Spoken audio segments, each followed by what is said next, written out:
Hi everyone, hi Nick. I had a request the other day to do a tutorial on how to make an altered book. Haven't done an altered book in, I guess it's gonna stay that way. Haven't done an altered book in ages and ages. I decided I would go ahead and do that, and this is what I came up with. So what you will, and I just decided I was going to just do this like a very basic, beginner altered book. So what you'll need is obviously, an old book, your cutting tool of choice, and I think I'm going to zoom in just a teensy bit. Hang on a second.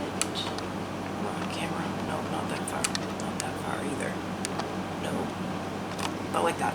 Okay, your cutting tool of choice. I got a craft knife, X-Acto knife, or I like this Scotch knife. It's like a little mini utility knife, and you can always snap off a new blade, and it is really sharp. So this is the one that I'm going to use. I'm going to just put this one back over here. Your glue of choice. Right now I've been using the Fabri-Tac, so I don't have to keep switching glue.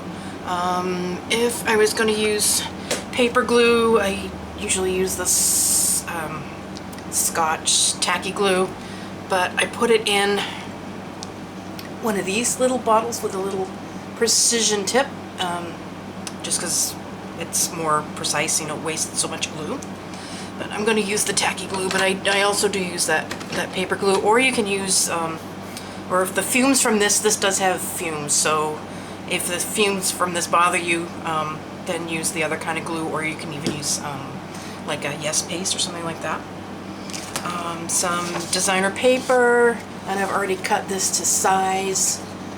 Of course, your ruler to measure things. Extra coffee dyed paper, and I just cut down a whole big whack of it. And I'm pretty sure I've got way too much here, so I just use it for journaling sheets or whatever. Needle nose pliers if you need them. And I've made pockets, and I've made little tuck spots and thingies with the cutoffs from here.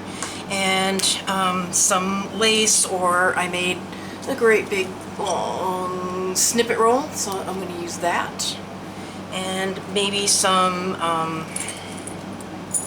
either like binder clips or paper clips perhaps. And I think that's pretty much it that you need to get started. So let's kind of clear the deck here, and we'll start with the book.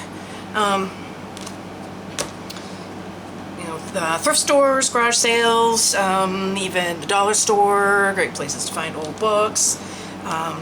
This one I think I even got on Amazon for $1. So Phyllis Whitney. You don't need the you're not going to use the cover, so I'm just gonna pitch that, and I'm not throwing it on the floor. I have a box down there. So the book is it's in really good shape. It's a good size. Doesn't have too big of a spine, but these older books, they often don't. But that's okay. No, journals don't have to be huge. And I've already started this. I've already taken some pages out. So this is in pretty good shape. I'm not going to try to. Sometimes I will use my Dremel and kind of scuff it up a bit, or just some sandpaper, and kind of scuff this off where the writing is. But I think I'm gonna embellish the spine probably with some rosettes or some lace or something. So I'm just gonna leave it. Often when I do a altered book, I often leave the cover blank, just leave it plain.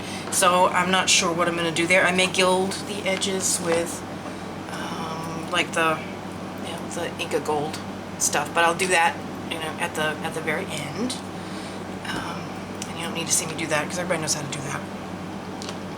So the first thing you have to figure out is you have to take out pages so that you can put, you know, the pretty stuff in there, because, you know, a regular book is bound, you know, it's bound tight.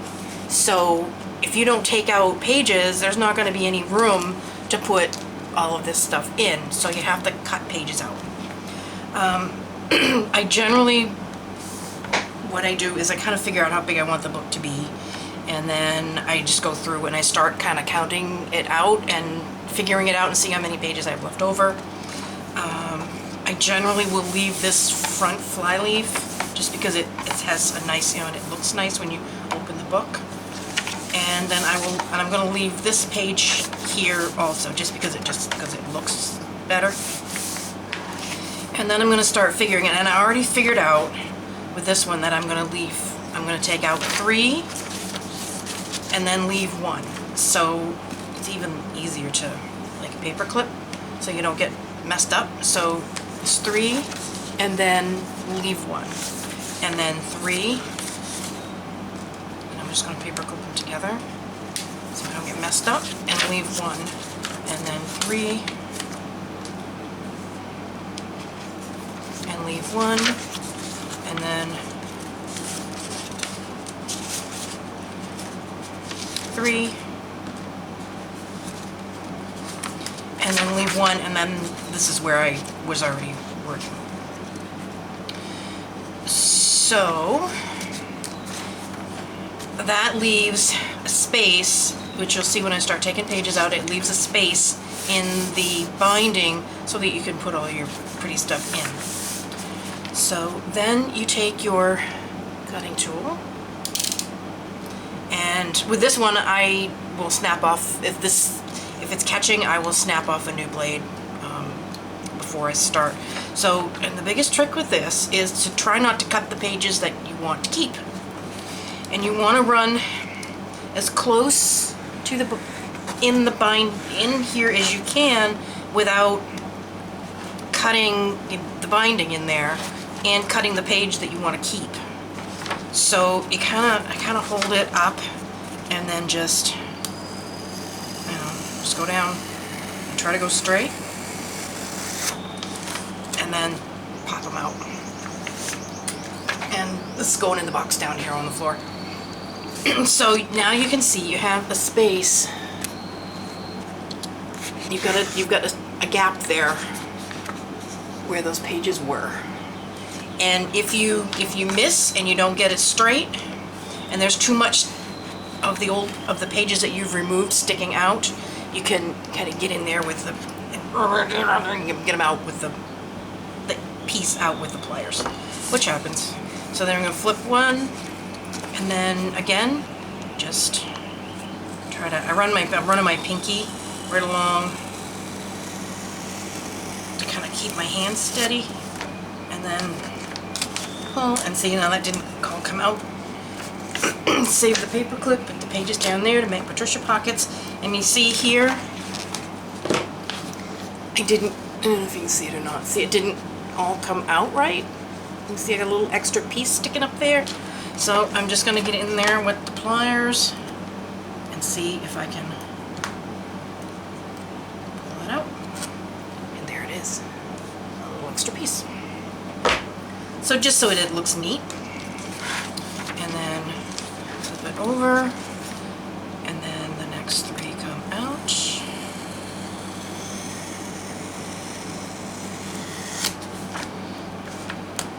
If you do this enough, I don't make a lot of altered books, you do this enough, you get really fast at it.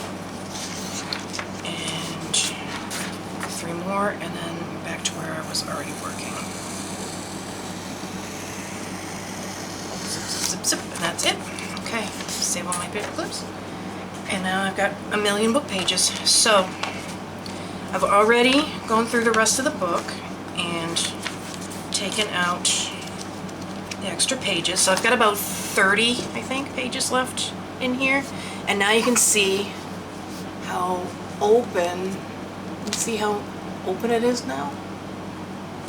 So now you have lots of room to put all of your, see, you have lots of room to put all of your stuff. So next thing is you want to measure, because now you need to cover up the writing so you can journal in it. You could gesso it if you wanted to, or how I do it is I cover it with book designer paper or illustrations that I've taken out of, like a Edith Holden pages, cut those down to size, things like that. So what I do is I find a full page, and then I go, just right at the numbers, and I just measure the size of the print. And I figured I went 7.5 by 4.5 on everything that I cut. So then I just start, and then you want to decide, do you want to leave that? I think I'm going to leave that, and I'll probably put something, I don't know. Should I leave that? Should I not leave that? Well, I think I will cover it up. So, I'm going to get my ink here. So I think I like this. Oops, missed a corner. Corner rounded, I used the Crocodile corner chomper, and it's the Stub and Deco. It's only the real. I don't have a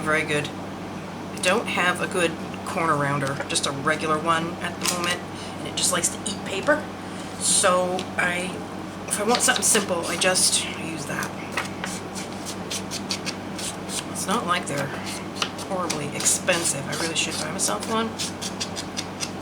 But I can always think of other things I want more than a corner rounder.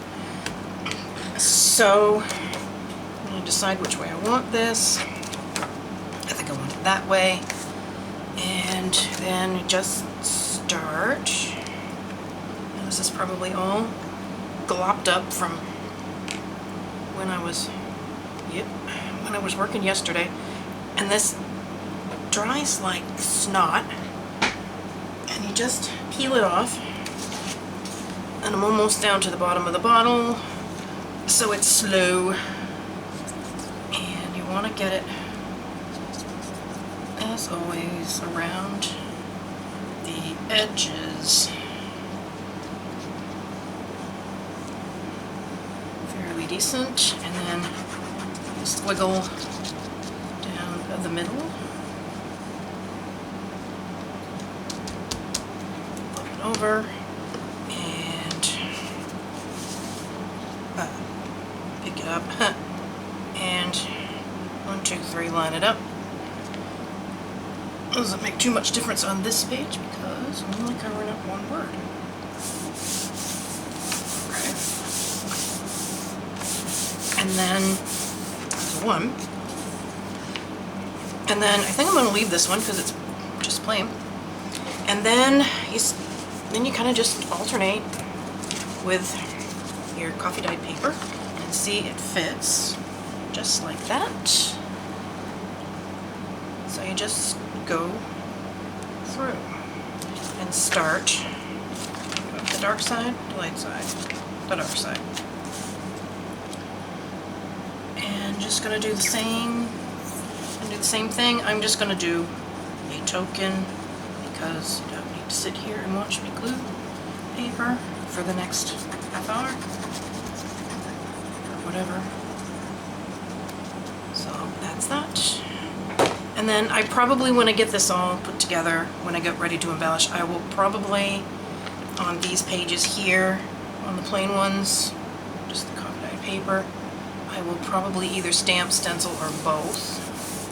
Might even put some washi, I don't know exactly how I want this to look yet. So there's another one. And then you just we'll do a couple more of these, and then we'll make a bucket. And you just keep going. Come on. This paper collection is from the English Rose collection. Paper stack. It's like a cardstock weight. You can get it Amazon. I think you can get it at Michaels. A friend gave me one pad, and then I bought another pad. I got it on Amazon. I think she said she got it at Michaels. But I love it. It is one of my absolute, and if you miss, you've got a second to peel it off and try again, because I missed. You do have a second.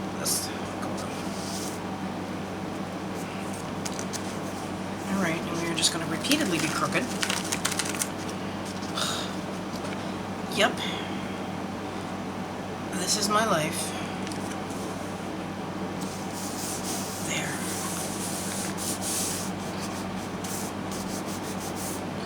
And if it's not stuck all down all good, I'm just going to add a little more. If it gets out, then you just wipe it on your craft mat. And let's see. Let's make a pocket. So sometimes, through here you can glue 2 pages together and make a pocket. And you can also, when you put these on, or the designer paper, you can glue on 3 sides, and then you have a pocket under here. Which one? And I do that, and then I'll do it on the next one. Okay, so we want a pocket.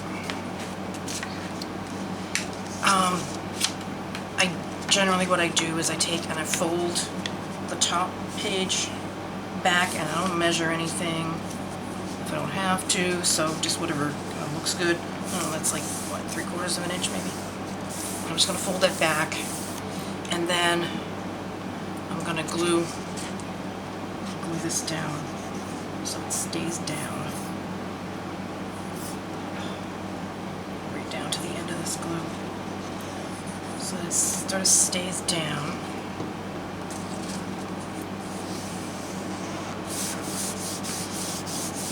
Then I'm going to, on the short side, because if I tried to do this, I'd have it all over the place, so I need to know how far up I want to go, and I don't want to go too far in because I want the pocket to be decent size. So I'm going to do here, there, and then I generally do it like this so that they line up better, like that. And kind of press it down. So now you have a pocket. And I'm going to put the cover on the glue because it's blurping all over the place. Now, if you want to embellish the edge, you can use some lace or what have you. I am going to use some snippet, since I wasn't planning on putting too many pockets in here. So I'm just going to measure roughly. Right about there, reach over, grab my scissors, clip, clip, clip, and then see which way I want this to go. I think I'll have it go this way. I'll trim off some of these. That did go on the floor. And then we get, this glue works on fabric. Oh, come on. Come out, please. Thank you. And then I'm just gluing where I folded back. And I'm just going to lay this on. And this will grab pretty quickly. Grabs quicker on fabric than it does on paper. So that is on, and then I'm gonna kind of hold it up and try to get it a little closer. Here. So that's that. And if you had lace, you do the same thing. If you had a paper ruffle, you could do the same thing. Like that. And I'm gonna I just leave this just like that. And rather than try to cover it, I'm gonna leave it just like that. There's that, and then we just flip over and keep on going. This one I'm going to glue on,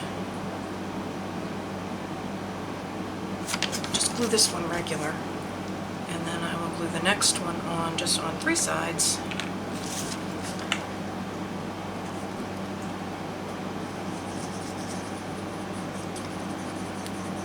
This glue is fading fast.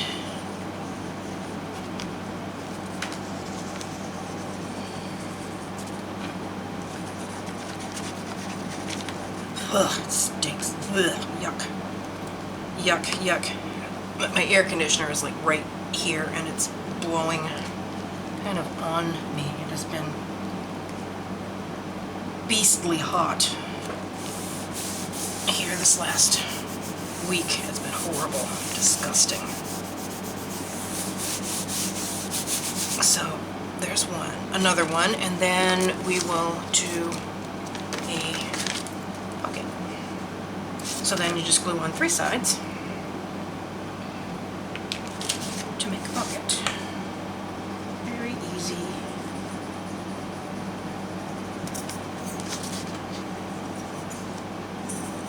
Come on. This is going to be a terribly large bucket, but we're going to have a bucket.